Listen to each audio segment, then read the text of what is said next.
Sal, I'm from Azerbaijan. I Mm-hmm. work for Report News Agency. And as you know, last month EBRD approved financing 500 million Mm-hmm. for TANAP project. Yes. And what was the rationale? What's the rationale for behind EBRD's financing gas interconnector projects from Caspian Sea to Europe? I think this is a very strategic project for Europe's energy diversification. And so, as a result, EBRD looked at the project. You are aware, I'm sure, that other international financial institutions are also financing TANAP. The World Bank is, the EIB is coming, the Asian Bank is also financing it. So we have a partnership with, it's not the first project we do in the gas sector in Azerbaijan. Our strategy in Azerbaijan is two things. One is this sort of large projects that contribute to energy security and energy diversification of supply for Europe, and then diversification of the Azerbaijani economy, which is too dependent on oil and gas for now and needs to prepare itself to the time when the reserves are running out and, for the long term, to have a more diversified economy. And do you think additional funding, the decision on additional funding will be made in the near future or next year? Will they review this to make additional allocations for TANAP project or any other similar projects? I think we have, the TANAP project should be fine. There's no need for more money as far as I can say, as I can see. Now, there is another part of that southern gas corridor which we're looking at financing next year, and that's TAP, as a trans-Adriatic pipeline, so which essentially connects the end of TANAP to the beginning of the European networks, essentially, or the Italian network. And that is a project for next year. And decision will be made next year, yes? Decision will be made next year. And how much approximately it's expected to allocate for TAP? This is a larger project because we're going to syndicate it. Okay, TANAP was a loan by EBRD to TANAP. This time we're going to take a larger amount of money. We're going to keep about the same for us, but we are going to open this project to partner banks who are going to come and finance TAP via EBRD. And when do you think decision will be made? But mid of next year, in the beginning, on the TAP project, approximately? Sometime next year. I wouldn't be able to tell you. Yeah. And also, what was the terms and conditions for 500 million? What's the annual percentage that was approved already by EBRD? That's confidential information. Confidential? Yes. Okay. And as you know, also in September, Mr. Suma Chakrabarti, he visited Azerbaijan. Yes. And he met with officials of Azerbaijan government, and they Azerbaijan offered to EBRD to participate in the privatization of International Bank of Azerbaijan. Yes. Which is going to be privatized next year, and the Minister of Finance, Mr. Sharifov, has already announced that they want to privatize this, and they offered to EBRD to participate. In other words, to buy some shares of this bank. And what was the decision made? I mean, they didn't disclose decision regarding that. That's because there's no decision been made yet. I was there with Sir Suma in Baku and participated in these meetings. There's no doubt that there needs to be a privatization of IBA. The way we'd like it to be done is, of course, on the market, attracting investors. Probably on the stock exchange, given the size of the bank. Now, to do that, the bank needs to be ready. So it's now been cleaned up. A lot of the bad assets have been transferred to another company. But I think it needs to prove that it has a viable business model. And so the management team is working hard on this. I think when they're ready, they're going to call us in and we're going to take a look. And that's when the decision will be made. When approximately? Next year? Sometime next year, I would assume. But, that depends on actions on the ground. I don't think we should be necessarily tied very, very strongly to one particular calendar. I think it's best to do these things when the bank is ready. But EBRD is interested in privatization, in participation of... EBRD is in general invested in privatization.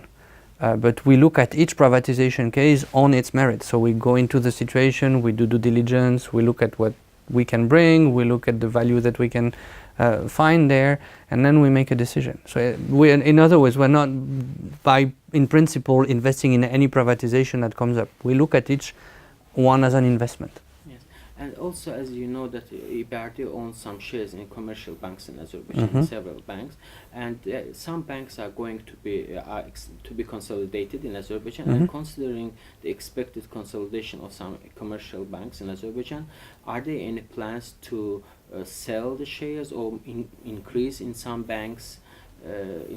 Of course, I cannot disclose ongoing discussions when there's ongoing discussions, but when a bank needs more capital, which is the case for some of these banks, then shareholders need to make a decision whether they want to bring some more money into the capital, or they want to sell the bank to someone else, they want to consolidate it. So each of these discussions is ongoing at its own pace, and of course, as soon as decisions are made, we announce them. But we want to do what is needed from a shareholder as a responsible shareholder for these banks. Yes, and also there were talks that, as you know, Azerbaijan had liabilities to EBRD. They took loans in dollar, but from EBRD, Azerbaijan government, some governmental companies took loans in dollar, in USD, and there were negotiations to convert these debts into local currency, if you have heard. And but they didn't disclose it was delayed for some reasons, and to return the debt in local, to convert to international currency. I mean, what was the decision on this? I'm not aware that any decision has been made on this. The other thing that needs to be taken into account is that for now EBRD does not have the ability to issue bonds on the local market. And in order to lend in Manat, you need to borrow in Manat. And that means that we need to be able, in practice, to go on the local market and issue a local bond, which we are working on. We have great cooperation with the authorities on this, but at this stage it is still a project. But it was not made decision on it. Decision wasn't made. Yeah, and also EBRD owns some shares in Holcim Cement Company, and there were talks that they want to increase to 20% its stakes in Holcim Cement Company, but they didn't announce what. They just talked and it stopped. Could you clarify if there are any plans to increase the shares in Holcim Cement Company? No, there's no plans at this stage. No plans. Okay. And what are the EBRD forecasts for Azerbaijani national currency? We don't have a forecast. We have a growth forecast, but we never forecast which I would not be able to tell you. I need to look it up in my files, but we don't do currency forecasts. And what are the plans? I mean, to allocate more funds. You said the decision wasn't made to allocate for TANAP. It will be made next year. Well, you know, it's not the way we work. We don't have an allocation of funds to the country and then we decide where to put it. We look at projects as they come, and we decide to approve the projects because the projects are good, or to not approve the projects because they don't meet our criteria. So it's not, we don't have a budget for Azerbaijan per se. What I would expect, this year we'll have a very, very strong year in Azerbaijan because TANAP is going to be a very large project. So I expect that we'll end up the year with probably more than 500 million euros of investments in Azerbaijan. TAP is not actually an Azerbaijan risk, it's going to be another country's risk. So it's not going to count towards investment in Azerbaijan. There's no investment in Azerbaijan anyway. It's going from Bulgaria to Italy, so it's a bit far from Azerbaijan in the first place. But next year, I expect that we will have a large project with a roads agency. We are looking at financing improvement of the road that goes to Georgia, between Ganja and the Red Bridge at the border, as well as other investments in the secondary roads network. And that's a large project. Plus we will continue working the way we do with local medium companies, local corporates, as well as banks, to diversify the economy. What's the approximate budget for road infrastructure? That's it's between $300 and $500 million. Between $300 and $500 million. So it's a large project. Thank you. Thank you. Do you have something to add? I mean, something exclusive to add that I can use? Sorry, information. Would you like to add something? No, I don't think so. I think Azerbaijan is a country with whom EBRD has a strong partnership. We think we're a force for positive change, and we look forward to continuing being that way. Thank you. Thank you.